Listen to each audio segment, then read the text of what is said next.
Vašku numargintus kiaušinius dažome dažais, kad pamatytume tikrąjį jų grožį. Jums reikės kiaušinių dažų. Aš naudoju paprastus dažus iš paprastos parduotuvės. Į juos reikia įpilti acto arba druskos, kurio iš jų bus parašyta instrukcijoje, dažniausiai acto. Vandens, popierinių rankšluosčių arba servetėlių, žinoma, vašku margintų kiaušinių, indelio, kurio jums nebus gaila, aš paprastai naudoju kažką, kas liko nuo pusryčių, ir būtinai guminių pirštinių, nes kiaušinių dažai labai gerai dažo rankas.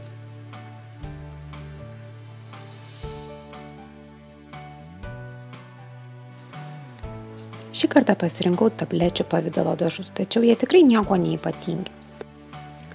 Turiu prisipažinti, kad dažnai naudoju daugiau dažų, negu nurodyta instrukcijoje. Taip pat mėgstu maišyti skirtingus, kad gaučiau naujas spalvas. Šį kartą naudoju 2 raudonas tabletės, užpilu jas vandeniu,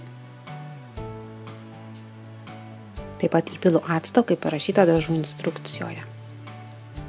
Dažus svarbu gerai išmaišyti, kad neliktų neištirpusių tablečių arba miltelių, kadangi jie sukuria nelygias spalvas ant kiaušinio.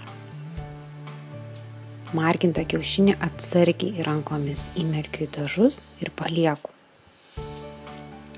Praėjus minutei ar 2 pabandykite ištraukti kiaušinį ir pažiūrėkite, galbūt spalva jums jau patinka. Jeigu ne, įmerkite pabūti dar šiek tiek ilgiau.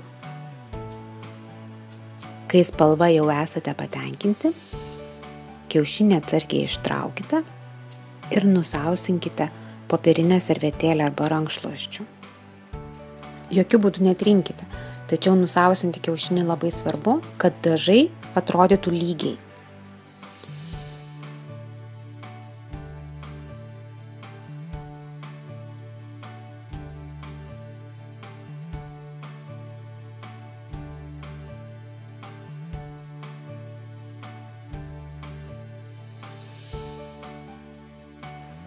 Sugėrę dažų perteklių, palikite kiaušinį nudžiūti.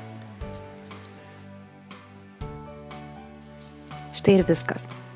Dėkoju, kad žiūrėjote, linkiu jums smagaus kiaušinių marginimo ir puikių Velykų.